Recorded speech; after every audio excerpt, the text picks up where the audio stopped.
Hello बच्चों, तो आज हम शुरू करने जा रहे हैं कूलाम का नियम और इस पर आधारित न्यूमेरिकल्स। ये जो लेक्चर है, ये वीडियो हमारा दो पार्ट में बनेगा। पहला लेक्चर कूलाम का नियम और दूसरे लेक्चर में हम कराएंगे कूलाम के नियम पर आधारित मोस्ट इंपोर्टेंट न्यूमेरिकल्स, जो कि यूपी बोर्ड के साथ साथ अदर हिंदी माध्यम वाले बोर्ड के बच्चों के लिए, साथ ही सीबीएसई बोर्ड के वाले बच्चों के लिए और साथ ही कॉम्पिटिटिव एग्जाम के सभी स्टूडेंट्स के लिए बहुत इंपॉर्टेंट सिद्ध होंगे। ठीक है बच्चों, तो स्टार्ट करने जा रहे हैं कूलाम का नियम। देखिए कूलाम का नियम, देखिए कूलाम का नियम कोलम्स लॉ, ये कूलाम साइंटिस्ट का नाम है। ये नियम कब अप्लाई होगा? पहली बात, ये हमेशा दो या दो से ज़्यादा जो स्थिर बिंदु आवेश होते हैं उनके लिए एप्लीकेबल है, और ये नियम उन स्थिर बिंदु आवेशों के बीच लगने वाले आकर्षण बल या प्रतिकर्षण बल की व्याख्या करता है।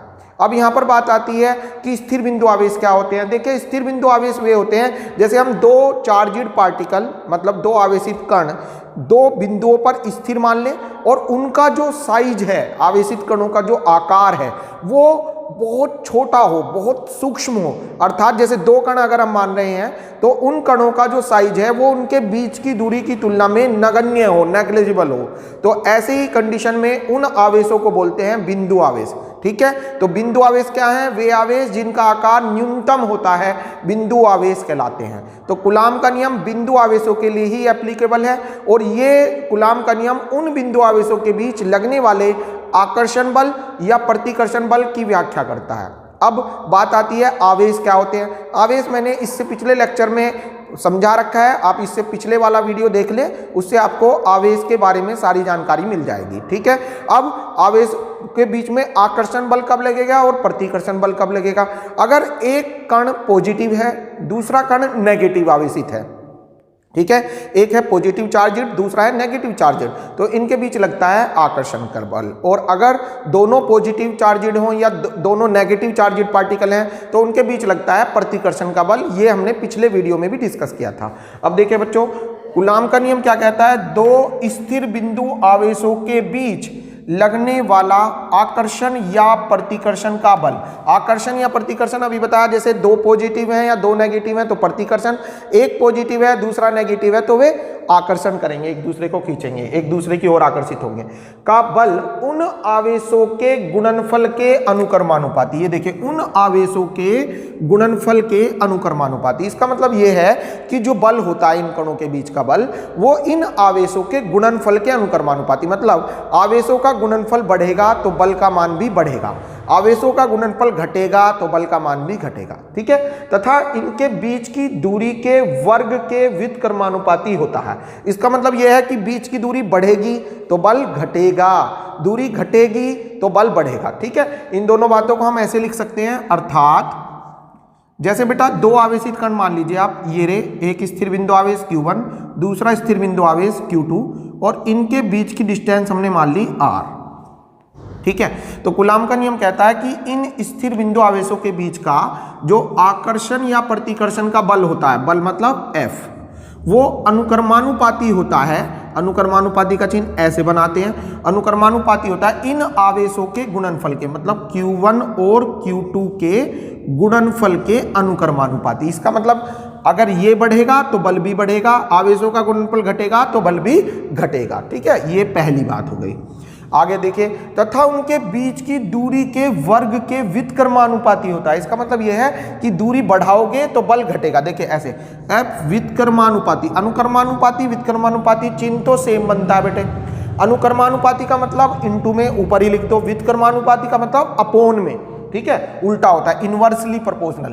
तो उनके बीच की दूरी के वर्ग के व्युत्क्रमानुपाती, तो दूरी R के वर्ग के व्युत्क्रमानुपाती होता है। ठीक है, F इनवर्सली प्रोपोर्शनल होता है इनके बीच की डिस्टेंस के स्क्वायर के, तो F इनवर्सली प्रोपोर्शनल है R स्क्वायर के। ये दूसरी इक्वेशन हो गई आपकी। अब बेटा इन दोनों इक्वेशंस को मिलाएंगे हम, तो हम देखेंगे समीकरण 1 और 2 से क्या मिलेगा। देखिए F अनुक्रमानुपाती हो जाएगा बच्चों Q1 Q2 के, तो अनुक्रमानुपाती है, और R स्क्वायर के व्युत्क्रमानुपाती है, तो F अनुक्रमानुपाती आ गया Q1 Q2 upon R square. जब ये अनुक्रमानुपाती का साइन हटता है तो F इज इक्वल टू, यहाँ पर कांस्टेंट आ जाएगा K। Q1 Q2 upon r square. ये आ गया दो आवेशित कणों के बीच का लगने वाला स्थिर वैद्युत बल। इसको क्या बोलते हैं? स्थिर वैद्युत बल, इलेक्ट्रोस्टैटिक फोर्स। अब इसमें ये जो K आया कांस्टेंट, इसका मान प्रयोगों द्वारा कूलाम ने ज्ञात किया। प्रयोगों से कूलाम ने ज्ञात किया कि K का मान होता है 9 गुना 10 की घात 9। क्या? K बराबर 9 गुना 10 की घात 9। ठीक है, इसको यहां पर रखिए आप K के रिप्लेस। तो देखिए बेटा बल का फॉर्मूला हो जाएगा F is equal to 9 into 10 की पावर 9 इंटू ये as it is Q1 Q2 upon r square. ये हो गया बेटा कूलाम का नियम। और सुनिए, ठीक है, ये तो न्यूमेरिकल में अप्लाई हो जाएगा। ये दो आवेशित कणों के बीच बल का सूत्र है, जबकि दोनों आवेशित कण निर्वात या वायु में रखे हों। निर्वात मतलब जहां हवा ना हो, और वायु जहां हवा हो। इनके अगर आवेशित कण निर्वात या वायु में है और उनके बीच बल निकालना है तो इस फॉर्मूले को आपको लगाना है। ठीक है बेटे, अगर मान लीजिए इसको हम भौतिकी पदों में लिखें तो देखिए ये जो K जो होता है, K इज इक्वल टू अभी बताया मैंने 9 गुना 10 की घात 9, प्रैक्टिकली मान ज्ञात किया ये कूलाम ने। और इसको हम भौतिकी नियतांकों के पदों में ऐसे लिख देते हैं 1/4 पाई एप्सिलॉन नॉट। ये जो ऐसे बन रहा है ना बेटा, ये देखिए इस टाइप से, इसको बोलते हैं एप्सिलॉन नॉट। एप्सिलॉन नॉट क्या बोलते हैं? Epsilon not. ठीक है, और हिंदी में इसका नाम होता है निर्वात की वैद्युतशीलता। निर्वात की वैद्युतशीलता। तो ये याद रखना है बच्चों आपको। ठीक है, ये जो 9 गुना 10 की घात 9 है, इसको हम 1/4 पाई एप्सिलॉन नॉट बोल देते हैं। एप्सिलॉन नॉट का हिंदी में नाम निर्वात की वैद्युतशीलता। इसको उठाओ यहां रख दो। तो देखियो कूलाम का नियम क्या बन गया बेटा? F इज इक्वल टू, इसके रिप्लेस आप रख दो 1/4 pi epsilon naught Q1 Q2 upon r square. ये आ गया कूलाम का नियम। बड़ा इंपॉर्टेंट फॉर्मूला है। जब तक आप बुक पढ़ोगे 12th या आगे भी पढ़ोगे तब तक यूज आएगा। बहुत इंपॉर्टेंट फॉर्मूला है। ठीक है, तो कूलाम का नियम दो स्थिर बिंदु आवेशों के बीच बल को बताता है। स्थिर बिंदु आवेश वे आवेश हैं जिनका साइज बहुत छोटा हो। ठीक है, इनके बीच यह आकर्षण या प्रतिकर्षण बल को बताएगा। ये बताता है कि जो इनके बीच का आकर्षण या प्रतिकर्षण का बल होता है वो इन आवेशों के गुणनफल के अनुक्रमानुपाती होता है और इनके बीच की दूरी के वर्ग के व्युत्क्रमानुपाती होता है। मतलब आवेशों का गुणनफल बढ़ेगा तो बल भी बढ़ेगा, बीच की दूरी बढ़ेगी तो बल घटेगा। इन दोनों इक्वेशंस को हमने ज्वाइंट किया तो F प्रोपोर्शनल आ गया Q1 Q2 upon r square, या F is equal to proportional का साइन हटाइए, K constant Q1 Q2 upon r square. ये जो K कांस्टेंट आया इसका मान कूलाम ने प्रयोगों द्वारा ज्ञात किया 9 गुना 10 की घात 9। तो F is equal to K के रिप्लेस हम ये रख देंगे। तो F इज इक्वल टू 9 गुना 10 की घात 9 Q1 Q2 upon r square. इसको बेटा 9 गुना 10 की घात 9 जो है इसको हम 1/4 पाई एप्सिलॉन नॉट भी कह देते हैं। तो 1/4 pi epsilon naught Q1 Q2 upon r square. Epsilon naught को हिंदी में बोला जाता है निर्वात की वैद्युतशीलता। इंग्लिश में पढ़ते हैं इसको परमेबिलिटी ऑफ वैक्यूम। वैद्युतशीलता मतलब परमेबिलिटी ऑफ वैक्यूम। ठीक है बेटा, वैक्यूम मतलब जहां हवा ना हो, निर्वात माध्यम। अब देखेंगे आगे बच्चों, ये जो एप्सिलॉन नॉट आया है इसका मान मात्रक और विमा क्या होती है, और यदि आवेशित कणों को हम निर्वात या वायु के स्थान पर किसी पैरावैद्युत माध्यम में रख दें तो बल का मान क्या हो जाएगा। ठीक है, इस बात को समझिएगा आप। सबसे पहली बात, पैरावैद्युत माध्यम क्या होता है। ठीक है, पहले आप देखिए पैरावैद्युत माध्यम, पैरावैद्युत माध्यम या पैरावैद्युत पदार्थ। देखिए बेटा, पैरावैद्युत पदार्थ वे अचालक पदार्थ होते हैं, वे अचालक पदार्थ जिनमें विद्युत के चालन के लिए, विद्युत चालन के लिए मतलब धारा प्रवाहित करने के लिए, विद्युत चालन के लिए मुक्त इलेक्ट्रॉन उपस्थित नहीं होते, मुक्त इलेक्ट्रॉन उपस्थित नहीं होते। क्या कहलाते हैं? पैरावैद्युत पदार्थ कहलाते हैं। ठीक है, पैरावैद्युत पदार्थ कहलाते हैं। बहुत पूछा जाता है पैरावैद्युत पदार्थ क्या हैं। तो वे पदार्थ जिनमें विद्युत के चालन करने के लिए पर्याप्त मात्रा में मुक्त इलेक्ट्रॉन उपस्थित ना हो पैरावैद्युत पदार्थ कहलाते हैं। फॉर एग्जाम्पल एग्जाम्पल में जैसे कांच पैरावैद्युत पदार्थ है, मोम पैरावैद्युत पदार्थ है, कागज पैरावैद्युत पदार्थ है, एक्सेट्रा। ये सब क्या है बच्चों? पैरावैद्युत पदार्थ, क्योंकि इनमें विद्युत का चालन करने के लिए मुक्त इलेक्ट्रॉन उपस्थित नहीं होते, अर्थात ये अचालक कुचालक पदार्थ होते हैं, अचालक या कुचालक पदार्थ होते हैं, इनमें विद्युत धारा आसानी से प्रवाहित नहीं होती। अब यहाँ पर पैरावैद्युत पदार्थ क्यों पढ़ाया मैंने? अगर हम इन आवेशित कणों को जो ये रखे थे अभी Q1 और Q2, अभी बीच की डिस्टेंस क्या थी r, अगर ये आवेश निर्वात या वायु में है, ठीक है, और बल का मान पूछा है तो आपको फॉर्मूला लगाना है ये या ये। अगर आवेशित कण निर्वात या वायु में ना होकर इनमें से किसी एक माध्यम में, पैरावैद्युत माध्यम में हो, तो ऐसी कंडीशन में क्या होगा? बल हो जाएगा इनके बीच का F = 1/4 पाई एप्सिलॉन नॉट, यहाँ पर K आ जाता बेटा, K Q1 Q2 upon r², ठीक है, ये आ गया। तो ध्यान दें फॉर्मूला क्या बन गया? 1/4 pi epsilon not K Q1 Q2 upon r²। ये कब अप्लाई होगा? जब आवेशित कण किसी पैरावैद्युत माध्यम में रखे हैं। यहाँ पर K जो होता है, K को बोलते हैं माध्यम का पैरावैद्युतांक, पैरावैद्युतांक। याद रखिएगा किसी भी पैरावैद्युत पदार्थ के लिए K का मान हमेशा 1 से बड़ा होगा, ठीक है, K का मान हमेशा 1 से ज्यादा होगा। तो इस फॉर्मूले को आप ऐसे भी लिख सकते हो, F बेटा यहाँ पे बेस में M लिख दो, F माने फोर्स हो गया, M माने मीडियम, मीडियम मतलब किसी पैरावैद्युत माध्यम में बल, 1/4 pi epsilon not K Q1 Q2 upon r²। तो ये फोर्स का फॉर्मूला जब लगेगा जब आवेशित कण किसी पैरावैद्युत माध्यम में रखे होंगे, ठीक है। इसको हम ऐसे भी लिख सकते हैं Fm = ये जो 1/4 पाई एप्सिलॉन नॉट है, इसकी वैल्यू मैंने अभी आपको बताई, 1/4 पाई एप्सिलॉन नॉट की वैल्यू होती है 9 × 10⁹, ठीक है। तो इसको आप यहाँ पर रखिए तो ये बन जाएगा बेटा 9 × 10⁹ अपॉन K, है ना, अपॉन में K, और Q1 Q2 अपॉन r²। ये फॉर्मूला बन गया बेटे, ठीक है। तो इसको जरा नोट करिए यहां तक, फिर अगला टॉपिक देखते हैं। देखिए बेटे आगे आपका अगला पॉइंट है नोट नंबर 1। यदि आवेशित कणों को निर्वात के स्थान पर पैरावैद्युत माध्यम में रख दिया जाए, मतलब पहले आवेशित कण निर्वात में या वायु में रखे थे, फिर इनको हमने पैरावैद्युत माध्यम में रख दिया, तो इनके बीच का जो बल होता है वो पहले से घट जाता है, ठीक है। आवेशित कणों को निर्वात के स्थान पर किसी पैरावैद्युत माध्यम में, पैरावैद्युत माध्यम कांच में, मोम में, कागज में, जल में, किसी भी पैरावैद्युत माध्यम में रख दें, मतलब अचालक माध्यम में रख दिया जाए, तो उनके बीच का जो बल होता है वो पहले से घट जाता है, ठीक है। कैसे? देखिए इसको प्रूफ भी किया हमने, अभी हमने निर्वात में आवेशों के बीच के बल का फॉर्मूला पढ़ा कूलाम के अनुसार, F = 1/4 pi epsilon naught Q1 Q2 upon r², ये होता है।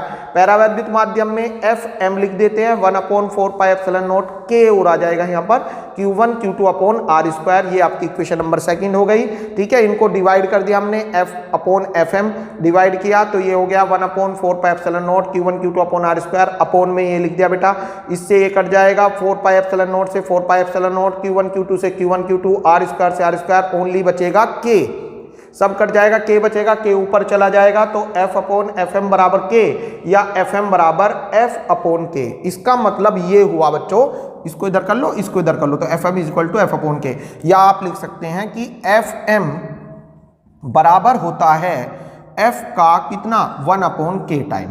तो अपोन हो रहा है 1/K टाइम, अपोन मतलब भाग हो रहा है, तो जब भाग होगा तो मान पहले से घट जाएगा। कैसे? जैसे सपोज करो F का मान प्रारंभ में, इनिशियल कंडीशन में जब आवेशित कण निर्वात में रखे थे तो इनके बीच का बल 10 न्यूटन था, फिर हमने इसको 2.5 पैरावैद्युत में रख दिया, ठीक है। तो बल कितना हो गया? Fm = 10 था अपॉन 2.5 से भाग करो, ठीक है, पॉइंट हटाया 0, 25 × 100, तो Fm = 4 न्यूटन। तो पहले कितना था बल?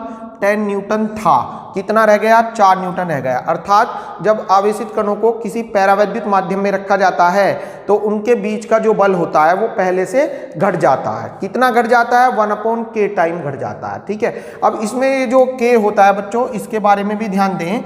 नोट नंबर 2 में मैं इसको बता रहा हूं। नोट नंबर 2 देखिए, k पैरावैद्युतांक है, इसका मान निर्वात या वायु के लिए, निर्वात के लिए या वायु के लिए बच्चों k का मान रखना है आपको 1। ठीक है, वैसे जो 1.000 समथिंग होता है वायु के लिए, परंतु फिर भी 1 ही रखते हैं अप्रोक्सीमेटली। और किसी पैरावैद्युत के लिए बात करें, अगर पैरावैद्युत माध्यम के लिए k का मान, ये बेटा पैरावैद्युत के लिए ये वाला फॉर्मूला ध्यान रखना, जब ही लगेगा जब आवेशित कण निर्वात में ना रखे हो, पैरावैद्युत में रखे हो। ठीक है, 99% न्यूमेरिकल में फॉर्मूला ये अप्लाई होगा, क्योंकि आवेशित कण हमेशा हवा में ही रखेंगे या निर्वात में रखेंगे। अगर पैरावैद्युत में रखा है तो आपको ये अप्लाई करना है। ठीक है, पैरावैद्युत के लिए k का मान 1 से अधिक होता है।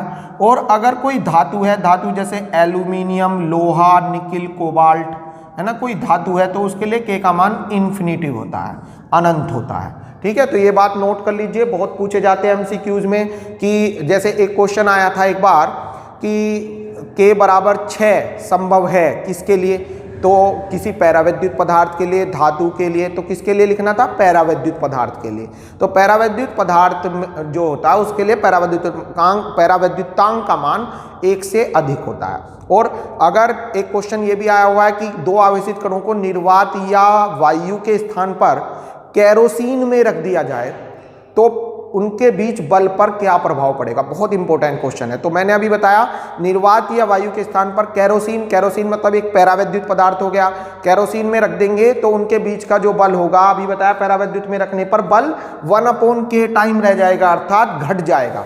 तो किसी भी पैरावैद्युत माध्यम में रखने से बल घट जाता है, तो ये याद रखना है आपको। अब देखिए एप्सिलॉन नॉट के बारे में और बात कर लेते हैं, उससे आगे हम न्यूमेरिकल इस पर बेस्ड अगले लेक्चर में कराएंगे। ठीक है, अगला वीडियो आपको कल ही मिल जाएगा, इस पे बेस्ड न्यूमेरिकल हम कल कराएंगे। अब देखिए बच्चों, जो एप्सिलॉन नॉट, ये जो नया दोस्ता है, इसको बोलते हैं निर्वात की वैद्युशीलता, निर्वात की वैद्युशीलता।